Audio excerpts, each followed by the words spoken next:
reasonably interesting in that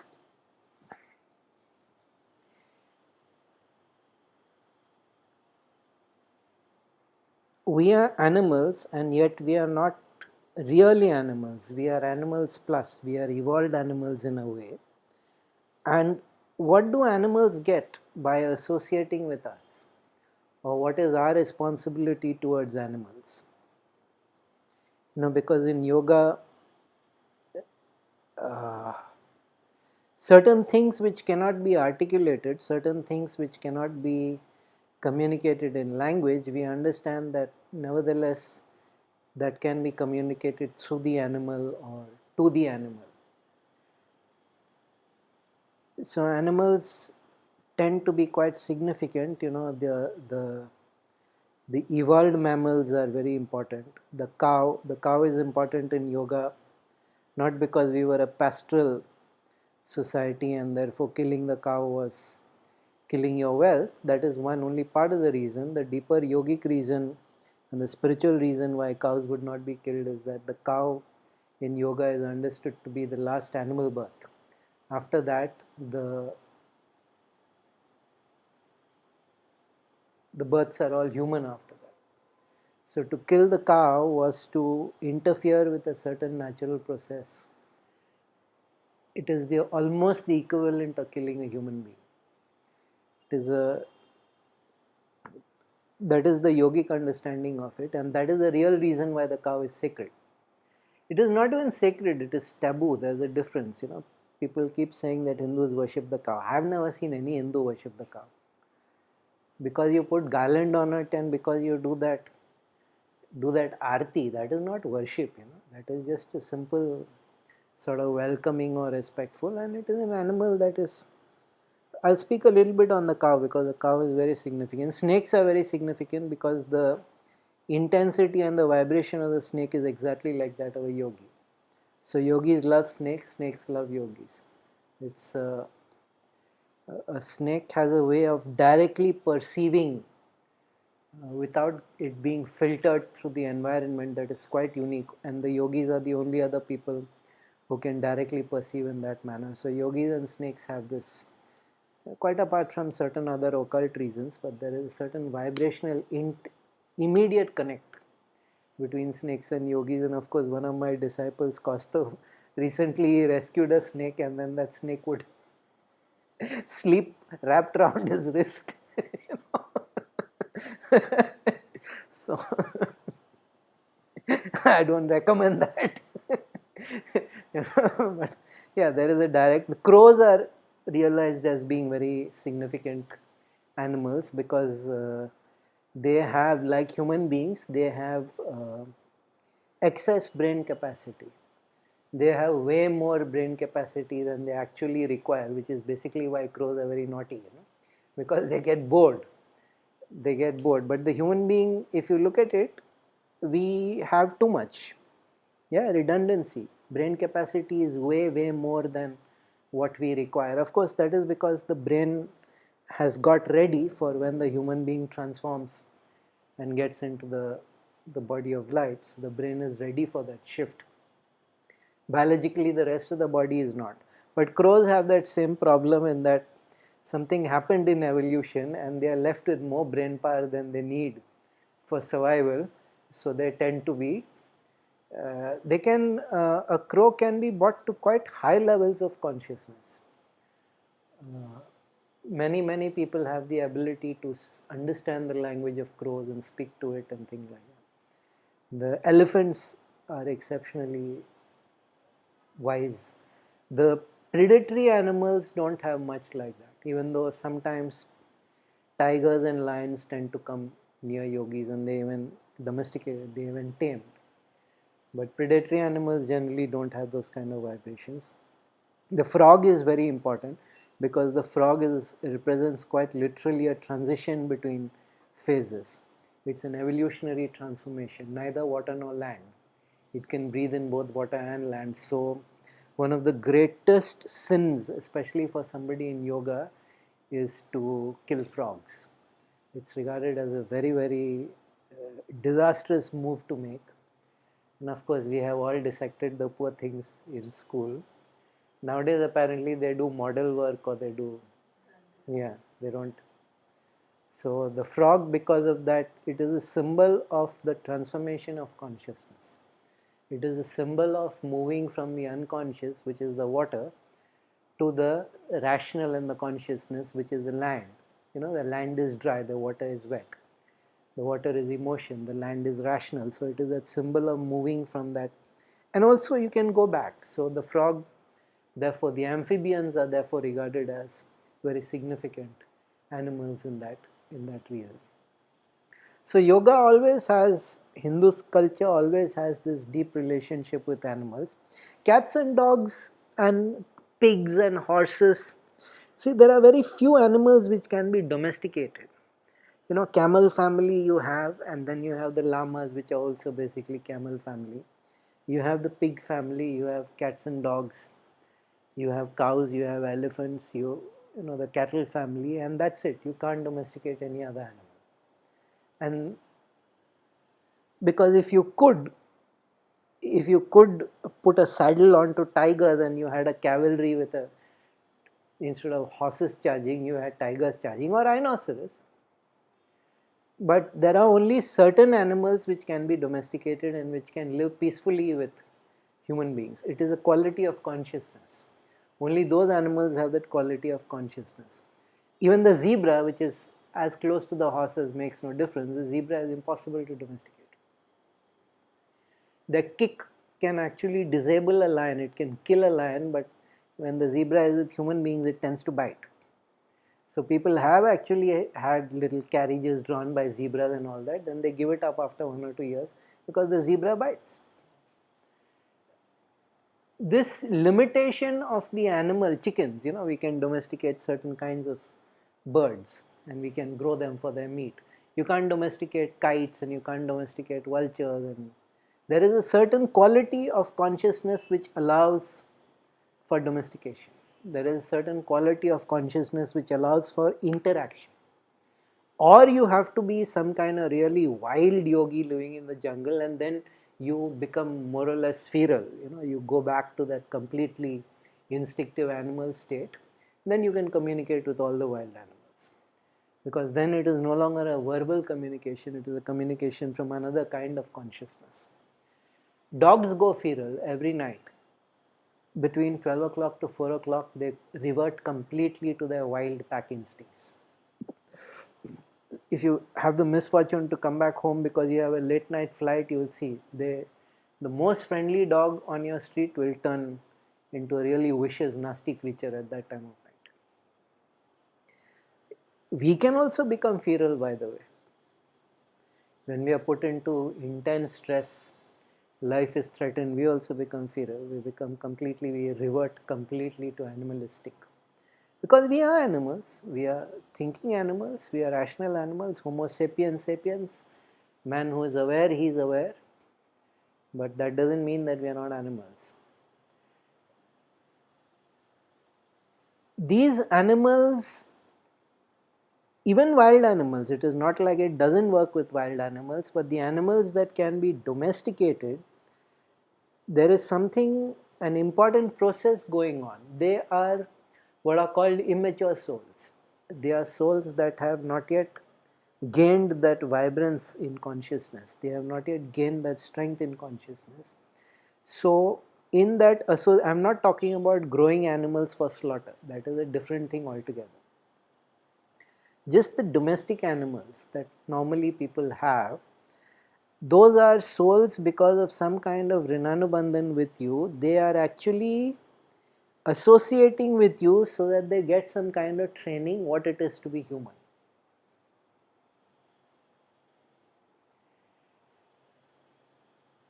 So in a karmic sense, your responsibility to behave around animals is very high, because you are teaching them with your misbehavior and your bad behavior that this is acceptable, and they do not have the strength of mind, or they do not have the strength of consciousness to judge. They look at you, especially if it is an animal that is dependent on you, not just a pet, even if it is a goat or a cow.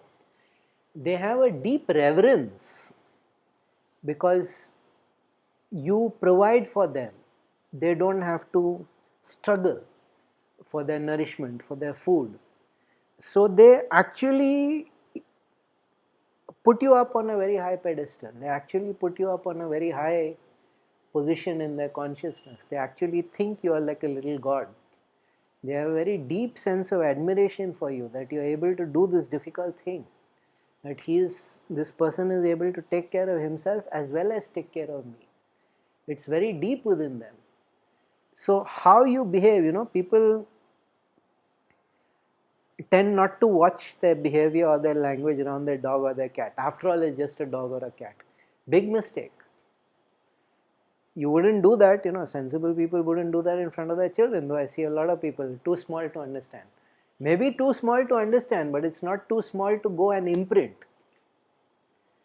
That behavior goes and imprints very, very deeply into the consciousness, and then years later, the child acts out in some weird way, and it has just been following a template that you have demonstrated is acceptable. You can do the same thing to an animal, which is why, as it is, I don't like baby talking, even babies, but to animals also, the way we infantilize them, that's not a good thing, because we are communicating to them that to remain immature is a manner of that gets approval.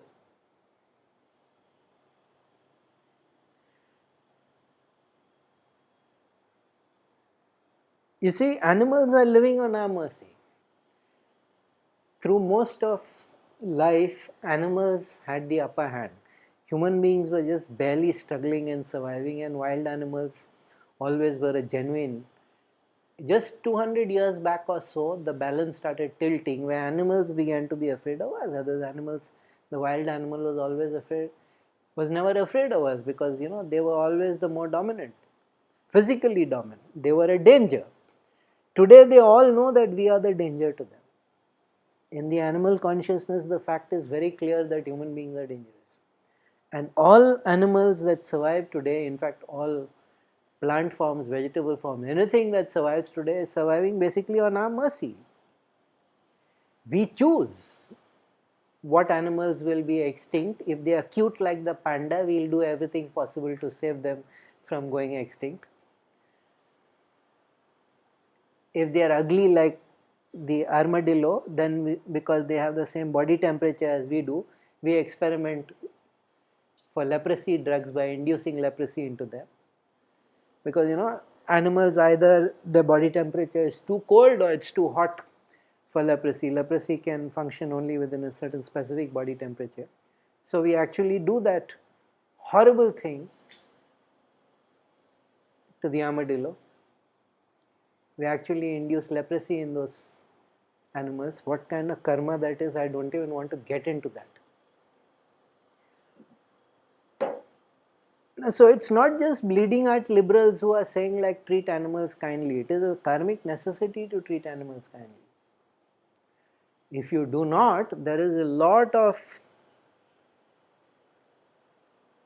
to say that somebody is acting like an animal actually means that the person is acting purely from instinct, that the person is acting from a very rough and violent and uncivilized, or just not from a conscious way. Because a conscious human being will think a lot before causing pain, harm and suffering to another living creature. An animal also really doesn't like to do something vicious unless it's hungry or unless it feels threatened. Now these are the only two times an animal really comes with intent to hurt.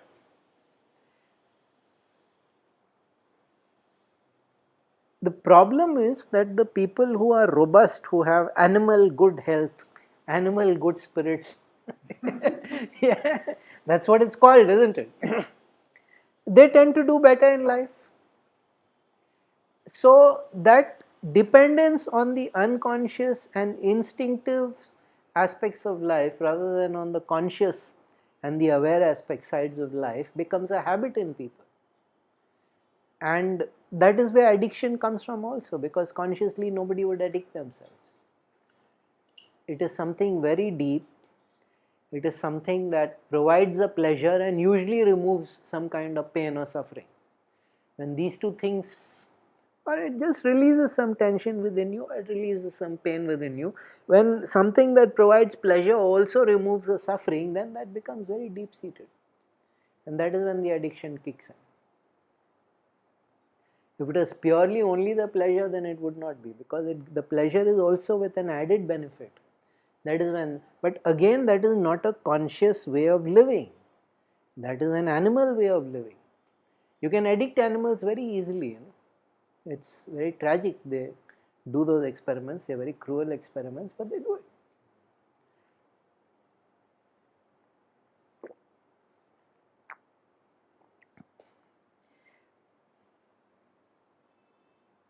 Why then should we just avoid all animals and just be very careful in an interaction? No, not at all, because an animal in that sense is a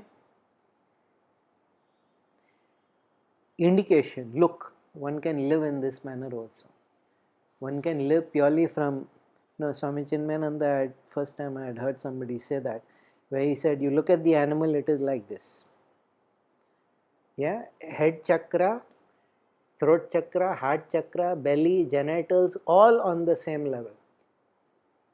Anyone can active and take over and dominate the animal at that one given time. The human being has stood up, which means that your head should work first. The priorities are now different because we have. So what he was saying is that it is not just so that we get an advantage and see where the predators are coming or where the prey is on the Serengeti, that we stand on our hind legs and African savanna we can actually see long distances. So the person whose head is up rather than on all fours, that person has an evolutionary advantage. That is not the only thing. There is also a deeper yogic thing why the human being has become unlike all other animals and become bipedal. Why the human being has raised the entire body. It's a very odd thing to do. It's a very unstable thing to do. It's not balanced. But there is a certain consciousness imperative which happens, which has caused us to come up like that. And then the priority is very clear. This matters. And then decreasing order of importance, and then of course he made his immortal statement, but many people live in Shirshasana.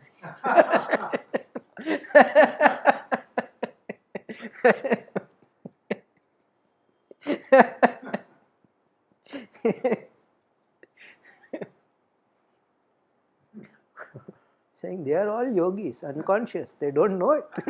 Shirshasana all the time. But you see, there are still certain things that we can learn from the animal, and one of the things is, if an animal is devoted to you, it will, not all, but many of them will die for you. People know that their dog will always love them. Their dog doesn't care whether you're rich or famous or handsome or, there are none of the categories matter to the dog. You come, you ring the bell, the dog is happy to see you. You go out, come back after half an hour, the dog is equally happy to see you. Now it's quite sad that we don't have that love from fellow humans, so we have to get it from an animal.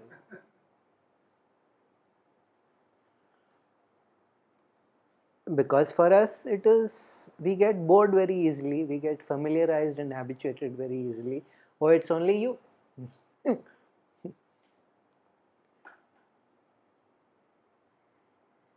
And the fantastic thing also, animals normally, except for elephants and things like that, animals normally have shorter lifespans than humans. So that sheer fragility of being alive, if you're regularly with animals, you understand. And you understand how incredible this human body is and how fragile and yet how robust it is. Because it is a weird mechanism. You stop breathing for 3 minutes and it's all done. That's your only leeway. That's your only elbow room. That's your only wriggle room. 3 minutes. And yet with that 3-minute boundary, we live for 100 years also. So it's a very extraordinarily dynamic equilibrium. The human body, when it is functioning, is not in a static equilibrium, it's in a dynamic equilibrium. It's changing and yet it is the same. And all of yoga, in fact, most of yoga, in fact, even the breathing and the asanas, they observed it by looking at what the animals are doing, because the yogis realized very fast that the animals know how to utilize their body optimally. Which is why the Kukuta asana, all the words itself are describing the animal posture. In Swami Rama's book, he said that because in India all the deer were shot. When he went to the US and they created an ashram there, it was in a wooded area, the deer in the area understood that we will not be hunted here. So during hunting season, all the deer would come to the ashram grounds. And he saw something very interesting. He saw that just before they went to sleep, they were doing a kriya. They were actually breathing in a manner that was one of the famous kriyas. And he said, oh, this is probably where they learnt it. Just before they went to sleep, all the deer would sit and do this particular kriya before going to sleep. And I knew that it's observing the movements of the body, and even the breathing was, so many of the pranayama processes are like how the cat or the dog would pant, because those were the animals we would see easily, or even the elephant, or even the walk of the elephant. So many things just by observing. What has happened today is that closeness to nature or that closeness to animal life. A snake was a very common thing. So to try and develop your body like a snake, for the yogi the snake is the perfect animal, because it eats very little. A snake can go a whole year without eating. It has no legs, it has only backbone, which is the only thing the yogi is really interested in, because that is where the Shakti moves. And with that backbone, there's the famous saying of the snake is the perfect animal because it can run like a horse, swim like a fish and climb like a monkey. It is true. A snake is an all-rounder. So yogis love the snake for that reason. That in all ways this is what we should be. Quite apart from that vibrational thing, it's quite unique. That vibrational thing is quite unique, and very often the snake also, certain vital beings and things like that actually manifest in snakes. Sometimes certain masters come like that. All that is occult stuff. There's no need to go in that. Yeah, but snakes normally have certain nasty ass energies also manifest sometimes in snakes. But snakes generally are very interesting. But normally what do people, nowadays the only animal contact that people have is cats and dogs. Cats are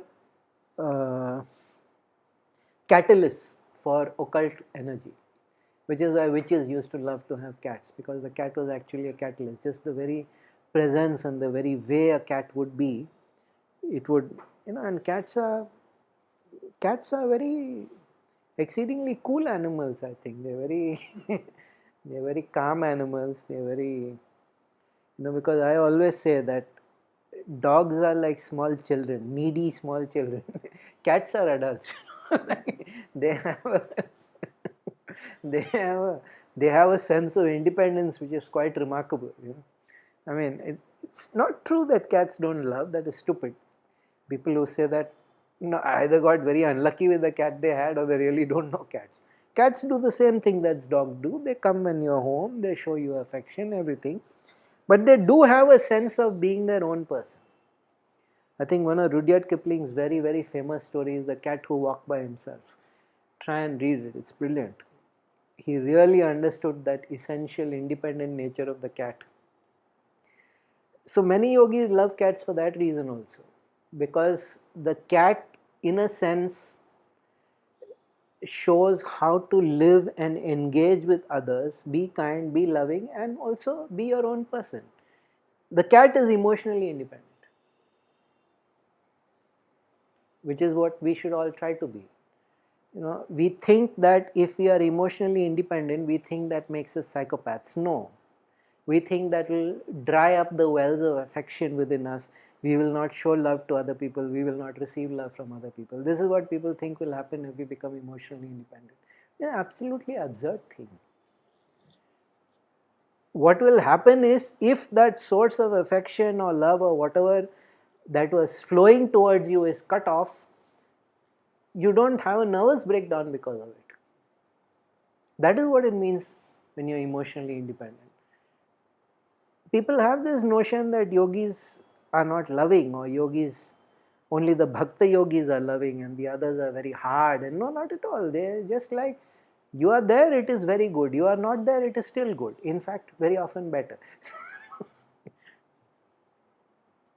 तू है तो बहुत अच्छा, तू नहीं है तो और भी अच्छा है. It's very. To be emotionally independent is to be free. It is not the same as saying don't love. You see, this is the big mistake that has been made. Don't have any kind of emotion. Don't have any kind of relationship. Don't have any kind of human connection to other people. Then and then alone you are emotionally free. Yes, the dangers of getting stuck and dragged down are very great, but that is not at all what yoga is saying.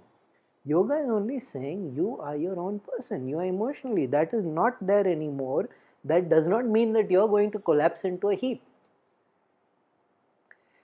And you can see that in cats. You should see how cats respond to deaths in the family. Within 2 days, they are fine. They don't like what happened. They get very traumatized by it. But within 2 days, they just integrate themselves. Dogs literally fall apart. And they'll go 20 days every day to the station at the time that the master didn't come, and all that. They'll go to the grave and they'll expire over there. The cat will. I've never heard of a cat starving itself to death. What? Because human beings are children, more or less. What is glorified? Emotional dependence or the dependence of the dog? Because people don't get that love from anywhere else. People don't get that love from anywhere else. The animal really loves. The animal loves with all of itself, and we can sense it. When people love us, we know that they are holding back. It's very rare to know that somebody is loving you with 100% of their being. Even the people who say so, and even the people who convince themselves that they are doing so, that is usually because of mental illness. But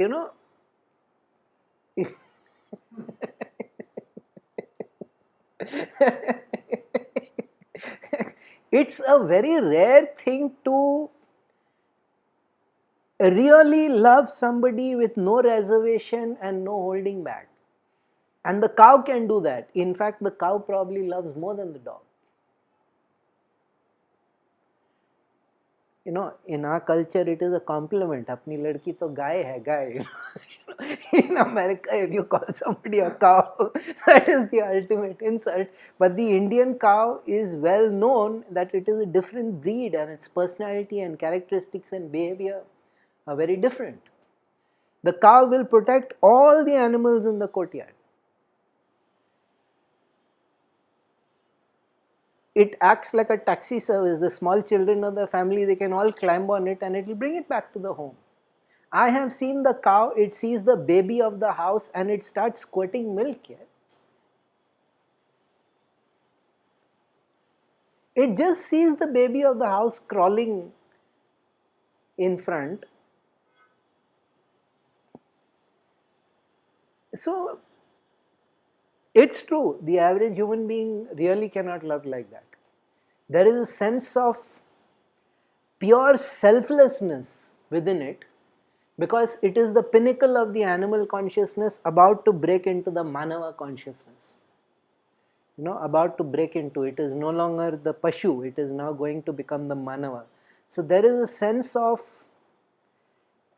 selflessness and dedication and compassion and all the right qualities that a human being should have is there in the cow. Then it comes into human embodiment and it realizes, okay, lots of other things can be done with this body, and the trouble begins.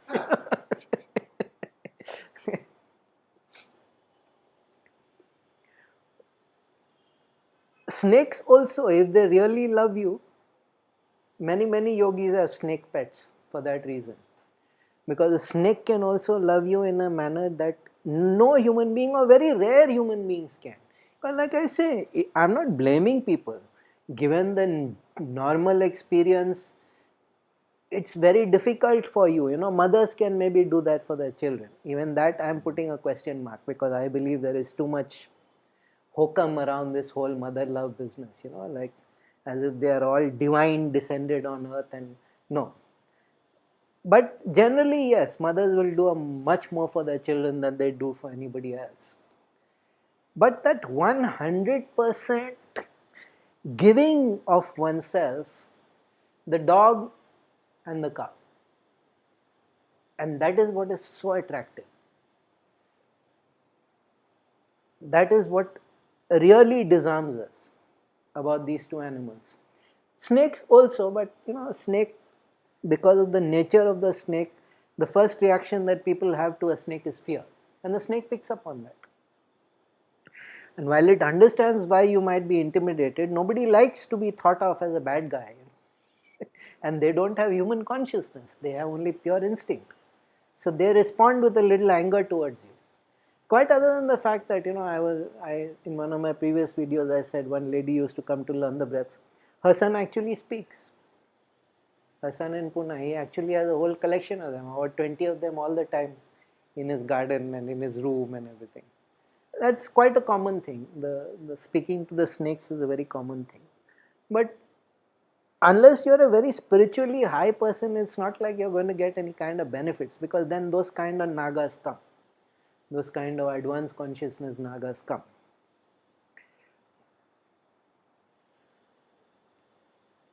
You can make a pet of a buffalo, but really if there is anything that is the essence of tamas, it is that bhais,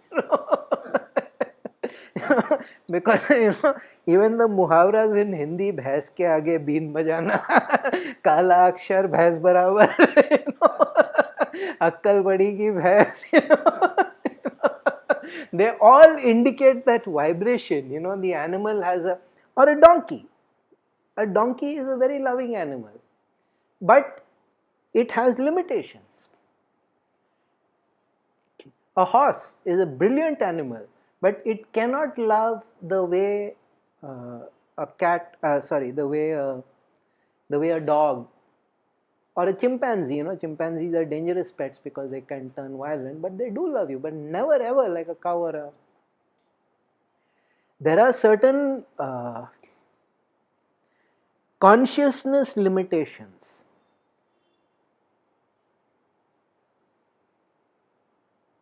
But this responsibility to behave well in front of animals, I never knew about it. I had to be actually taught, saying that you don't understand. They are always looking. They think we are some kind of supernatural beings, and they are learning all the time. They are learning from us. All the time they are observing us. And whatever we do, they take it on trust completely. They know better. So this must be the right way to behave. This must be the right way to... So in that sense, torturing animals is really very, very bad karma. Because you are torturing a slightly lower form of consciousness, and that is not a good thing to do. Cruelty to animals is absolutely not. Now, I don't agree that going full vegan, though I agree, I understand. But then one has to live. It's a matter of the plant. If you see some trees, they have much higher consciousness than almost most human beings. So what, we are not, now we'll stop cutting down trees because of that? So there has to be certain practical thing. Yes, in general it's better if you're vegetarian for health reasons more than anything else.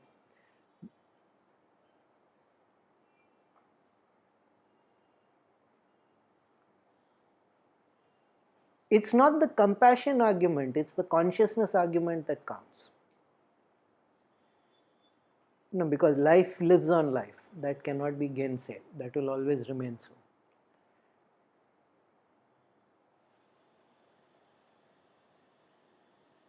What we learn from animals is not so much what we can teach them, but in their unconscious behaviors, we see all the traps that we can slide back into.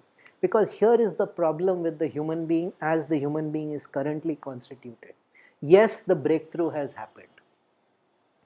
Manava, yes? Manava comes, Homo sapiens sapiens, man who is aware, man who is wise that he is wise. That is what sapient means, conscious, no, aware. But the animal nature has not been transformed.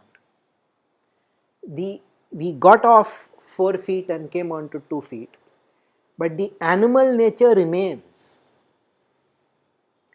Part of yoga is to get down to the animal nature and completely transform it and forget about becoming divine, bring it to manava level at least. So when we associate with animals, very often that is a clear warning sign. This is where one can go down to. On the other hand, the positive qualities of animals, that is there within us. What happens when we become humans? The positive qualities of animals are suppressed and the negative sides are let loose.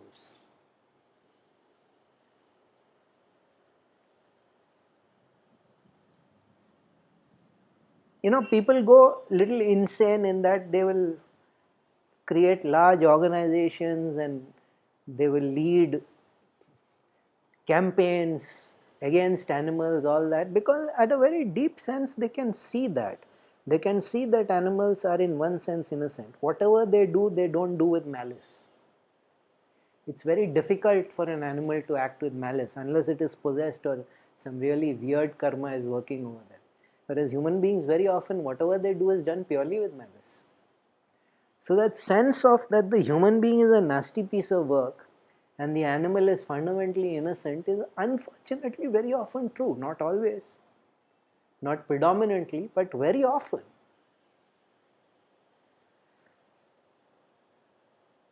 And the disappointment with humanity is what makes people retreat into loving animals. It's not a step forward. But with an animal it is very clear, especially those who are animal trainers, they always say if the animal attacks you, it's because you did something wrong. You behaved in a manner that aroused its anxiety, and there are protocols in place how to work with animals. If you work in the right manner, they won't. Whereas with the human being, there is no guarantee that if you work with the protocols, they'll only think, here, one sucker, let me exploit this person. So it's quite fascinating, and I always used to wonder, why do yogis love to keep pets? There are people who've given up everything and they'll have one dog or one cat or one, and it was that fascinating interplay, and also very often the non-verbal communication kicks into high gear and they don't have any humans with whom to practice that, so they practice with the animal. That whole back and forth flow of information, it's very fascinating, though after a while it gets very boring because, come on, they're animals, they don't have anything important to say. They have doggy thoughts or catty thoughts or snaky thoughts, or cowy thoughts, Yeah. Yeah. Yes, we are talking about you. Yeah.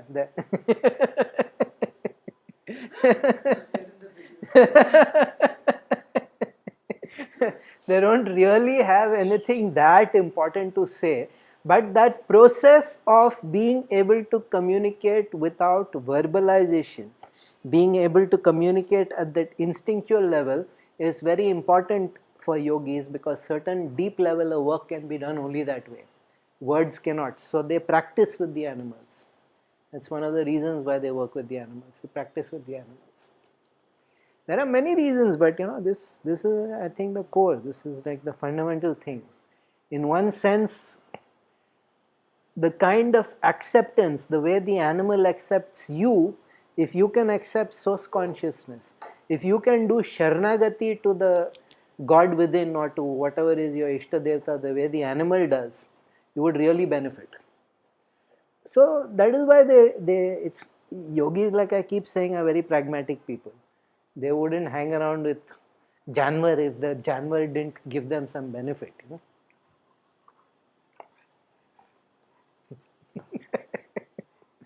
Okay?